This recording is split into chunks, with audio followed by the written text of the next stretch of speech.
Buenas noches, mis hermanos. ¿Cómo está? ¿Bendecido? Amén. ¿Cansado? ¿También? No pasa nada. No pasa nada si viene cansado. Es natural, ¿verdad? Después de haber trabajado, ya gran parte de la semana es natural y normal el sentirse así. Pero bueno, pues vamos a lo que nos atañe. ¿Sí trae su Biblia? ¿Sí la trae o no la trae? Amén. Si no la trae, recuerde que acá tenemos Biblias.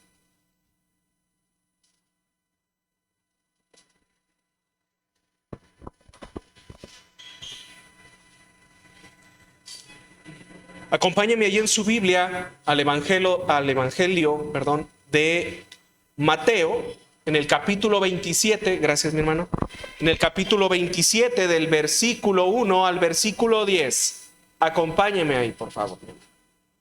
Cuando esté ahí, dígame amén. Capítulo 27 del versículo 1 al versículo 10, amén. ¿Me sigue? Dice la palabra del Señor. Venida la mañana, todos los principales sacerdotes y los ancianos del pueblo entraron en consejo contra Jesús para entregarle a muerte. Y le llevaron atado y le entregaron a Poncio Pilato, el gobernador.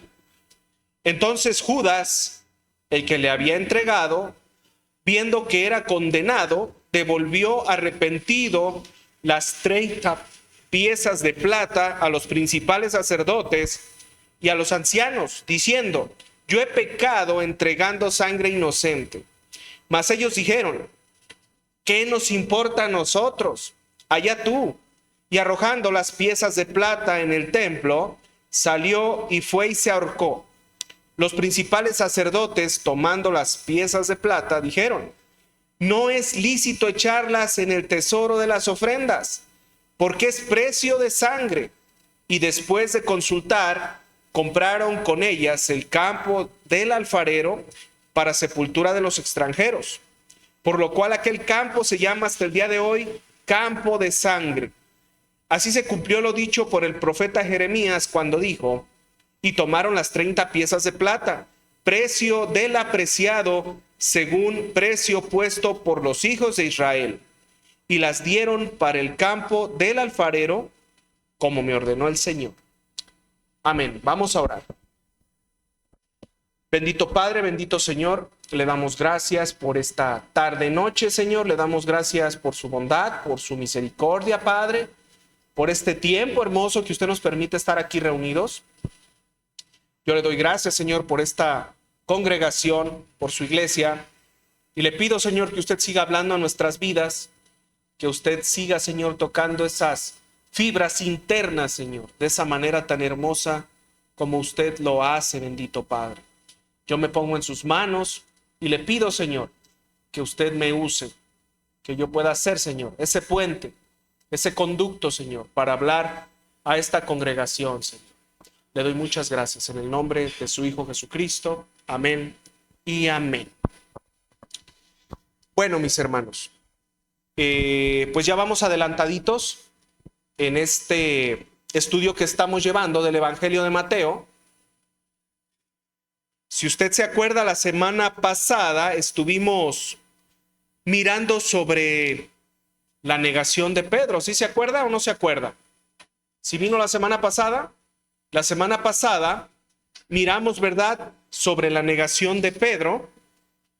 Esto cuando él seguía al Señor hasta la casa de los principales sacerdotes y de los ancianos. Y si usted se acuerda también, ya estuvimos hablando sobre ese juicio que se había llevado por la noche, cuando era totalmente irregular hacerlo de esta manera. Los juicios siempre se hacían de día, pero el juicio del Señor Jesucristo se llevó a cabo todavía por la noche. Esto por la premura que tenían estos hombres. Bueno, los religiosos todavía tenían que pasar por otro filtro para poder llevar a cabo lo que estaban planeando. No quedaba solamente en ellos el emitir un juicio. sino que todavía tenían que pasar por otro filtro para poder materializarlo. Y este filtro era el gobierno romano. Ellos no podían hacer nada si no estaban autorizados por el gobierno romano.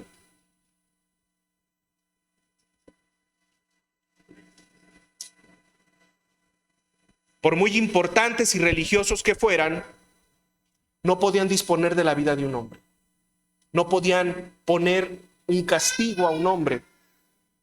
Ellos representaban la voz del pueblo ante el gobernador romano, pero era el gobernador romano en quien recaía la autoridad total. O sea, básicamente, ¿verdad? Ellos eran la voz del pueblo, pero aquel que ejercía la autoridad y ponía castigos era el gobernador romano. Ellos no podían hacerlo. Si ellos lo hacían, caían en delito también ellos. Ellos no podían llevar a alguien y enjuiciarlo con muerte, porque pasaban a ser delincuentes también. El último que tenía palabra en esto siempre era el gobernador romano de la provincia. Dice la palabra, ¿verdad? Ahí en Mateo 27:2. Acompáñeme. Y le llevaron atado y le entregaron a Poncio Pilato, el gobernador. Básicamente lo que estos hombres hicieron fue decir, ¿verdad? Aquí te traemos a este delincuente. Nosotros ya lo encontramos culpable, pero el que lo puede sentenciar eres tú. Ahí te lo traemos. Básicamente eso fue lo que ellos hicieron.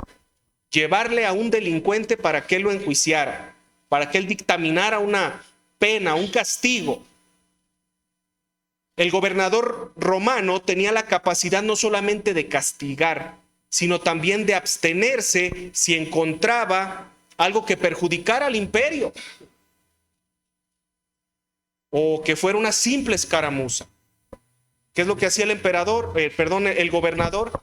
Miraba el caso, pero no estaba obligado a dictaminar una pena positiva. Podía decir, ¿saben qué? Yo no encuentro nada y llévenselo de aquí. Este es un pleito entre ustedes, de cosas de ustedes en las cuales Roma no tiene ninguna incumbencia. Así era con el gobernador. Tenía el poder de decir vale la pena o no vale la pena. La última palabra la tenía Poncio Pilato. Poncio Pilato, vamos a tocar un poquito el punto de este hombre, el cual yo creo que la mayoría conocemos, ¿verdad? Y si usted se acuerda siempre cuando se hacen los viacrucis, ¿verdad? La figura de Poncio Pilato o el personaje es el que está ahí, siempre lo recordamos, ¿verdad? Porque le lavan las manitas siempre antes de personificar la crucifixión. Ahí le llevan una ollita y le lavan las manitas. Bueno, vamos a hablar un poquito sobre este personaje cuya historia ha sido romantizada, mi hermano. Ha sido romantizada. Muchos tienen a Poncio Pilato como si fuera un héroe. Y lo tienen, ¿verdad? Precisamente por el hecho de que se lavó las manos. Pero los escritos históricos, como los de Flavio Josefo o los de Suetonio, lo describen como un ser bastante violento y volátil. A este hombre le gustaba la sangre. Es un hombre muy distinto, ¿verdad? Al que vemos retratado en las películas o al que por ahí vemos en los viacrucis. Este era un hombre que realmente era un tirano. Era un malvado, Poncio Pilato. No era un hombre blandengue ni tibio. A este hombre se le adjudica la masacre de cientos de samaritanos durante una revuelta en el año 36. Mató a cientos de samaritanos, y esto debido a que Pilato sacó dinero del templo para construir un acueducto. Y como hubo una revuelta, él agarró parejo y se los llevó a todos entre los pies. Fueron cientos de samaritanos. También Flavio Josefo en Antigüedades nos dice que este mismo Poncio Pilato crucificó a miles de judíos por causas muy triviales y superficiales. Tanto así que los judíos tuvieron que mandar una carta al emperador romano para que lo quitara de ahí o lo tranquilizara. Este hombre, Poncio Pilato, al que miramos lavándose las manos, era un hombre bien violento. Era un hombre sanguinario, le gustaba la sangre. Con este hombre mandaron al Señor Jesucristo. Los judíos ya sabían cómo era Poncio Pilato. Seguramente, ¿verdad? Ellos estaban seguros de que él, por su misma volatilidad y carácter, no iba a preguntar nada y se lo iba a llevar a crucificar. Directo. Vemos una historia distinta, ¿verdad? Pero muchos escritores cristianos creen eso, ¿verdad? Que seguramente estos hombres judíos, conociendo el carácter de Pilato, tenían la plena seguridad de que éste no iba a preguntar nada y iba a ir directo a la cruz con el Señor Jesucristo. Bueno, entonces como vemos, ¿verdad? Este Pilato no era un hombre muy ejemplar, ni era la especie de héroe, ¿verdad? Que nos pintan por ahí en las películas. Bueno, esto hablando de Pilato, pero vamos a continuar. Acompáñenme ahí en su Biblia, vamos a Mateo 27 del 3 al 4. Vamos a tomar un pequeño cambio de dirección, pero que está marcado aquí mismo en el Evangelio.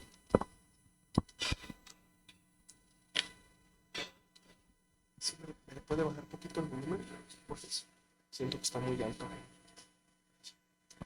Amén, ¿ya está ahí?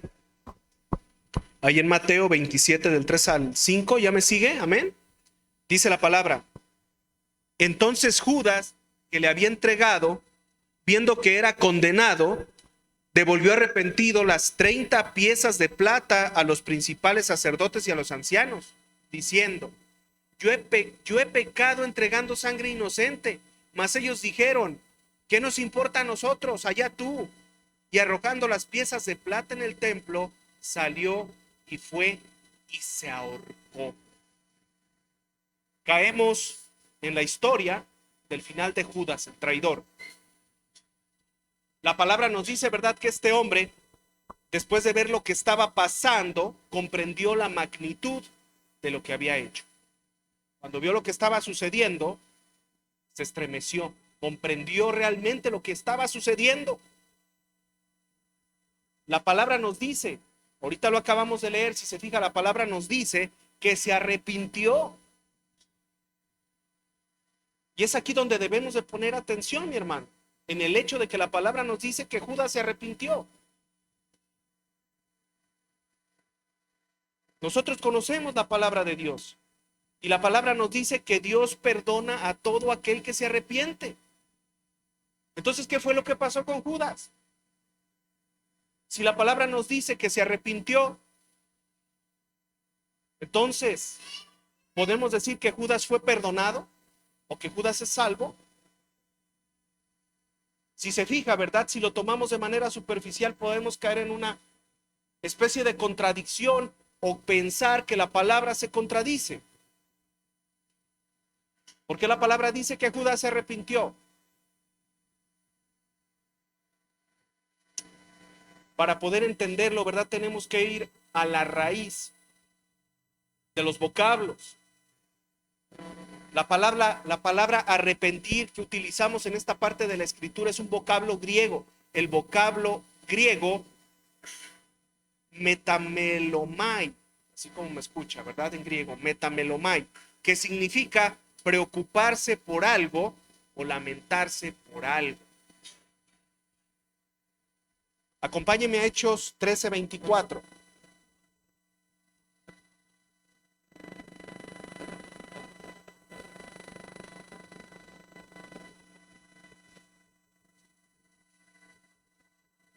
Amén. Ya está ahí Hechos 13:24, amén. Dice la palabra: antes de su venida predicó Juan el bautismo de arrepentimiento a todo el pueblo de Israel. La palabra arrepentimiento que se utiliza aquí, la cual efectuó Juan el Bautista, es la palabra metanoia, que significa reforma o reversión, cambio, regeneración. Entonces, ¿qué es lo que vemos cuando la palabra nos dice que Judas se arrepintió? No nos está diciendo, ¿verdad?, que lo que él hizo fue cambiar su manera de pensar.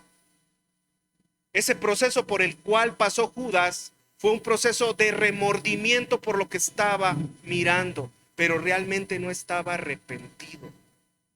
Judas no se arrepintió. ¿Qué es lo que pide el Señor Jesucristo de nosotros? Arrepentimiento, mi hermano, no remordimiento. Cuando usted voltea afuera al mundo, va a ver que el mundo está lleno de remordimiento, pero no existe el arrepentimiento. Golpean a sus padres y lo que les gana es el remordimiento, después van, ¿verdad? Por ahí. Golpean a la esposa, lo que les gana es el remordimiento, pero realmente no están arrepentidos. Igual, ¿verdad? La esposa le falta el respeto al esposo y luego le hace un pastel. Pero no es porque realmente esté arrepentida, sino porque siente el remordimiento de lo que hizo.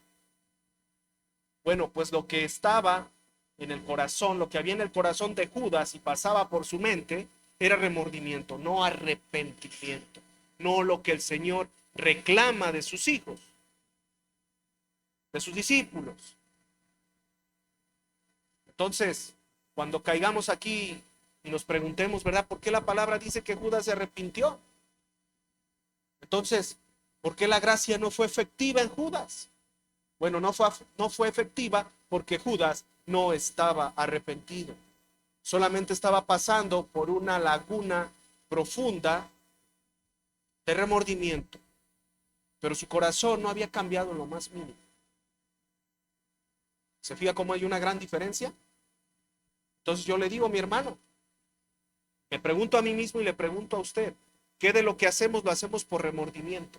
¿Y qué de lo que hacemos lo hacemos por arrepentimiento? Es que pegarle a la mamá o al papá es malo. La sociedad lo reprueba. Bueno, pues entonces si la sociedad lo reprueba, pues deja voy y me disculpo. Ah, lo estás haciendo por lo que dirían los demás, no porque realmente tengas una ley moral que te dicte hacerlo. Si se fija, ¿verdad? La diferencia, es una gran diferencia.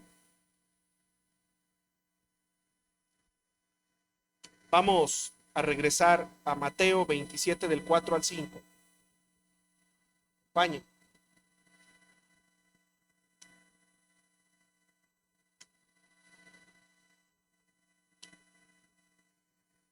¿Ven? Mateo 27 del 4 al 5 dice la palabra. Diciendo, Judas dijo, yo he pecado entregando sangre inocente.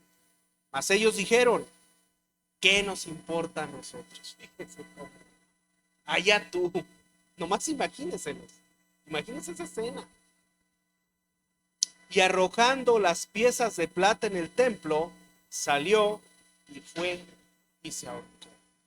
Eso hizo Judas. Esta primera parte que leímos, ¿verdad? Que ellos le dicen, ¿y a nosotros qué nos importa? Es otra ventana en donde podemos mirar cómo estaba el corazón de estos religiosos. Estos religiosos eran malos de verdad. Malos. Habían logrado su objetivo. Y están demostrando, ¿verdad?, que la vida del mismo Judas no les importaba nunca cabo. Nada les importaba. Ellos solamente lo querían usar. Y lo hicieron. Ah, que estás arrepentido. Ah, qué bueno. Que te vaya bien. Básicamente. Ya logramos lo que queríamos. Ahora puedes ir a hacer lo que tú quieras. Si quieres el dinero, bueno. Si no, también. Sí. Eran tremendos estos hombres. La palabra dice, ¿verdad?, que Judas pagó el precio de su maldad y fue y se ahorcó. El precio de la maldad. La maldad tiene un precio, mi hermano. Todo lo que hagamos tiene un precio, tiene un costo. Y el actuar de Judas tuvo un costo, un precio a pagar. Dice que fue y se ahorcó. Pero cuando nos ponemos a pensar, a meditar en la escena, nos podemos dar cuenta, ¿verdad?, de que Judas tuvo tiempo para buscar al Señor como lo hizo Pedro. En lugar de ir a ahorcarse, Pudo haber ido a buscar al Señor Jesucristo, como lo hizo Pedro. Acuérdense que Pedro también fue un traicionero, no solamente fue Judas.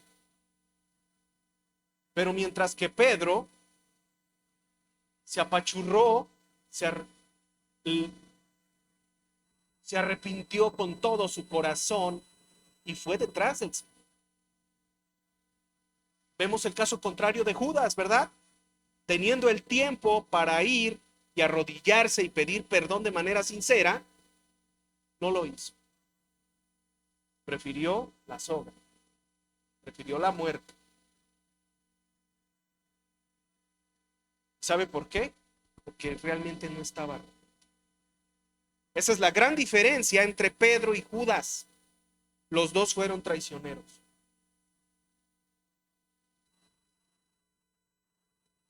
Pero uno hizo lo que tenía que hacer. Y el otro prefirió la otra salida. El lazo.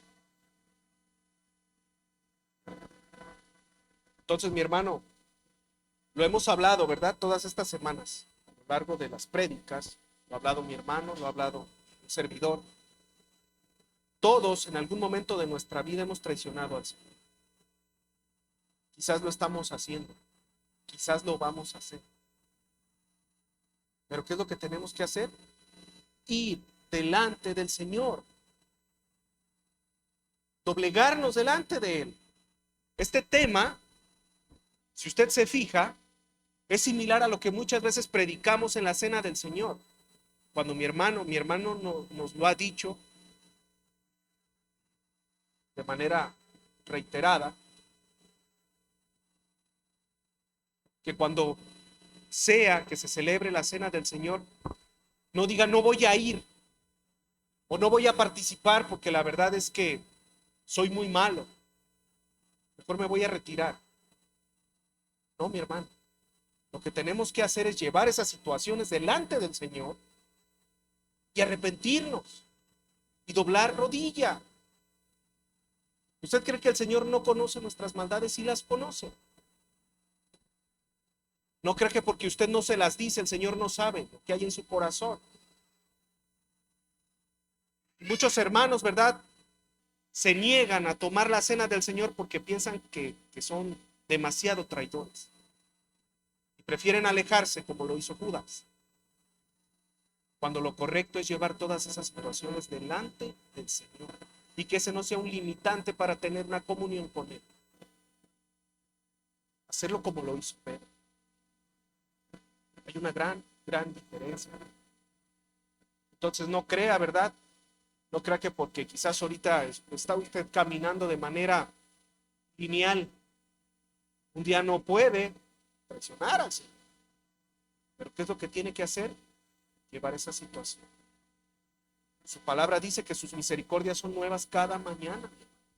Esto no es una libertad para que usted haga lo que quiera con su vida. Para que diga yo mañana me voy a ir y voy a hacer un desastre, que al cabo sé que pasado mañana puedo ir delante del Señor y doblar mis rodillas. No, esto no es así.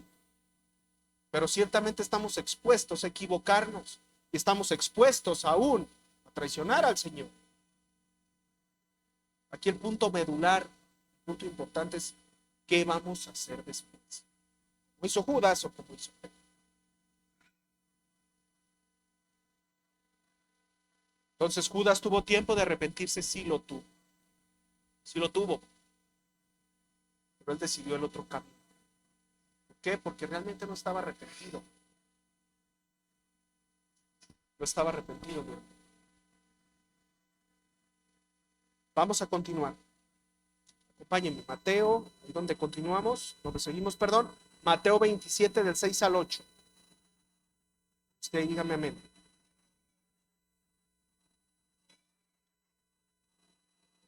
Amén. Dice la palabra: los principales sacerdotes, tomando las piezas de plata, dijeron: no es lícito echarlas en el tesoro de las ofrendas, porque es precio de sangre. Y después de consultar, compraron con ellas el campo del alfarero para sepultar a los extranjeros, para sepultura de los extranjeros, por lo cual aquel campo se llama hasta el día de hoy campo de sangre. Fíjese, aquí hay algo bien interesante. Aquí podemos ver nuevamente la mente tan retorcida de estos hombres, de los religiosos, de los fariseos, maestros de la ley.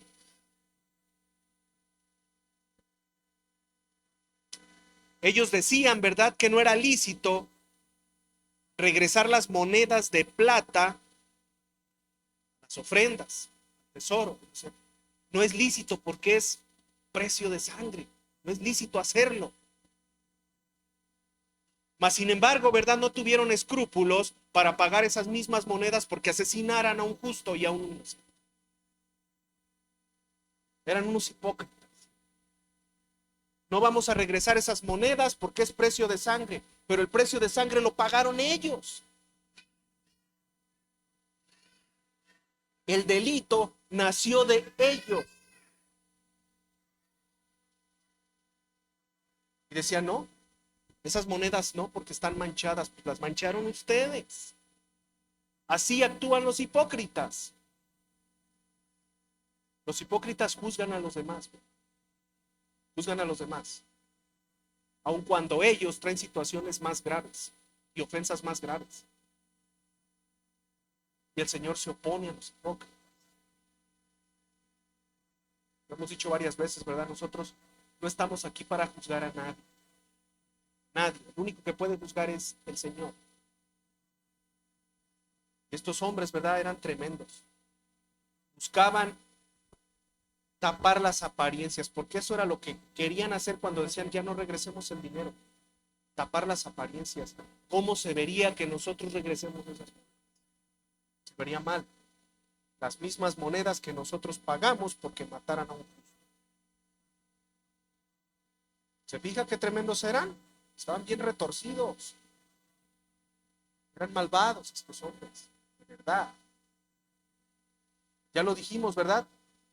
Ellos estaban seguros, completamente seguros del juicio que iba a emitir Poncio Pilato.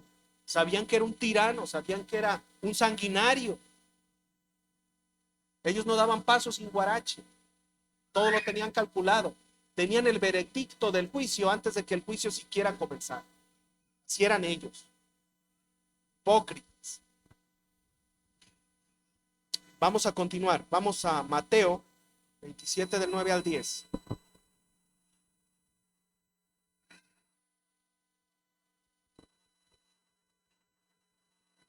Amén, ¿ya está ahí? Mateo 29, 27 del 9 al 10 dice la palabra. Así se cumplió lo dicho por el profeta Jeremías cuando dijo, y tomaron las 30 piezas de plata, precio del apreciado, según precio puesto por los hijos de Israel, y las dieron para el campo del alfarero, como me ordenó el Señor. Aquí el evangelista, ¿verdad?, está recordando una cita del profeta Jeremías. Pero para poder entender mejor esa cita del profeta Jeremías, vamos a ir a un texto del Antiguo Testamento. Acompáñeme al libro de Éxodo 21:32.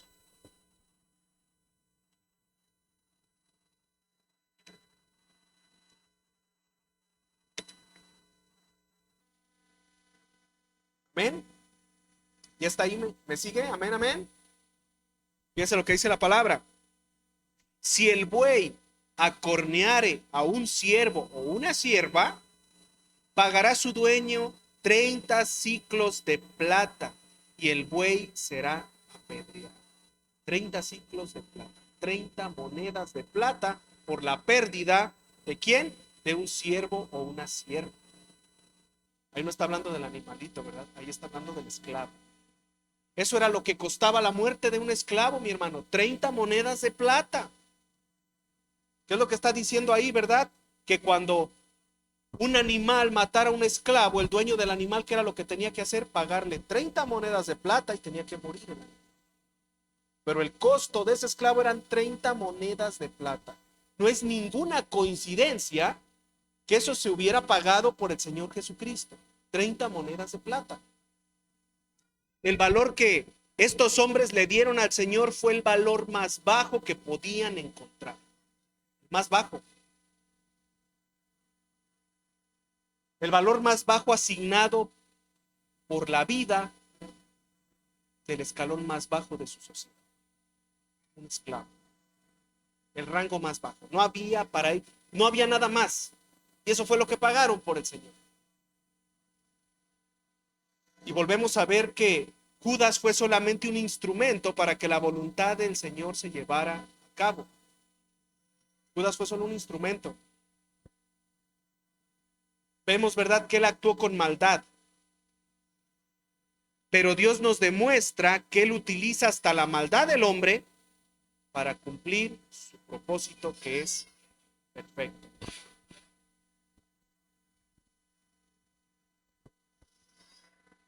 ¿Se fija?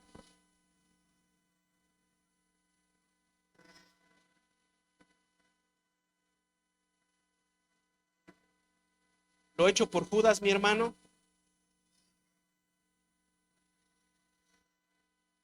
fue a causa de la maldad de Judas. Fue a causa de la maldad de Judas. Pero lo que Dios nos muestra en su palabra es que él utiliza hasta los más perversos para llevar a cabo su propósito. Él lo va a lograr, aún utilizando al más malvado. Judas era un malvado. Judas no se arrepintió. A Judas le remordió la conciencia. Yo le vuelvo a preguntar, mi hermano, ¿qué de lo que hacemos lo hacemos porque nos remuerde la conciencia? ¿Realmente estamos arrepentidos? La palabra nos manda, ¿verdad?, a ser como Pedro, arrepentirnos. Pedro negó al Señor no una vez, ni dos veces. Lo negó 3 veces, mi hermano. 3 veces. Pero después vemos, ¿verdad?, ese corazón arrepentido y dispuesto. Parte de Pedro. Eso es lo que el Señor demanda de nosotros, mi hermano. Eso es lo que el Señor demanda de nosotros. Este hombre utilizó el camino incorrecto porque tuvo la posibilidad de ir delante del Señor, de arrepentirse y pedir perdón. Sin embargo, no lo hizo. Entonces, mi hermano, la vida de Judas nos deja mucha enseñanza. Nos deja mucha enseñanza. Y también nos invita, ¿verdad? Nos invita, como se lo comenté, porque yo he escuchado a muchos hermanos en la cena del Señor. Dicen, es que conozco hermanos que cuando saben que va a ser la cena del Señor, prefieren no asistir a la congregación. Mejor no voy. No voy porque me voy a sentir mal, porque estoy mal delante del Señor. O que van, acuden a la congregación, pero se esconden para no tomar los elementos. Son simplemente elementos.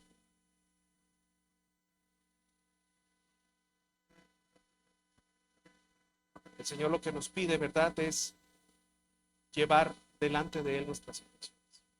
No dejar de congregarnos. No dejar de congregarnos. Y eso es en el tema de la cena del Señor, pero hay otros hermanos que prefieren no congregarse porque lo que están haciendo está mal hecho. En lugar de reconocer que lo que están haciendo está mal hecho,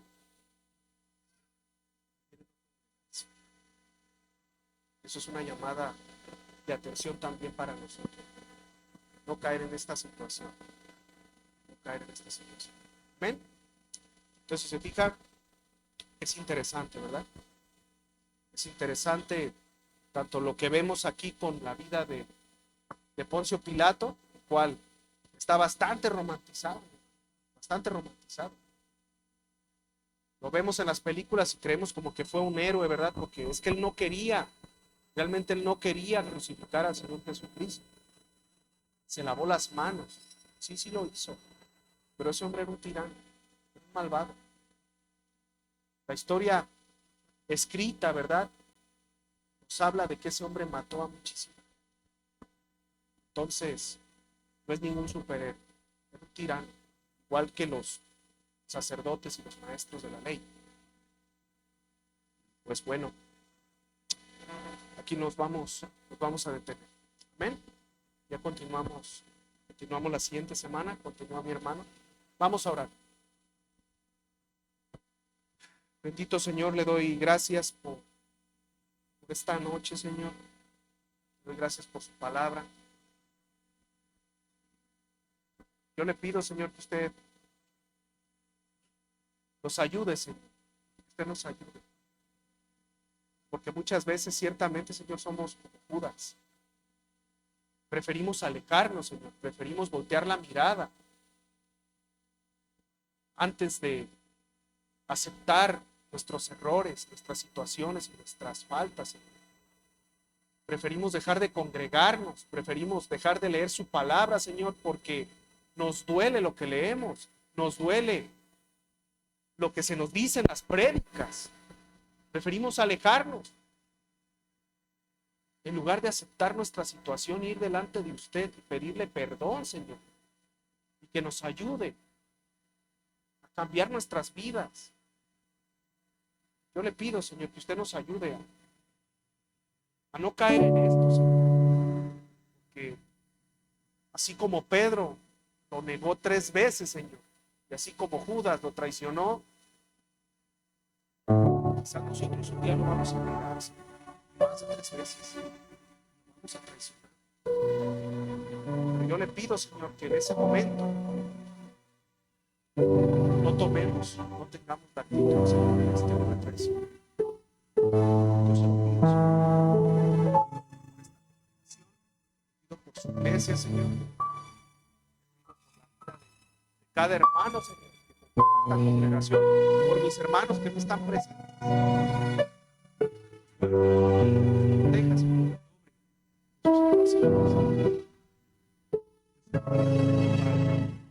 te doy gracias por este tiempo.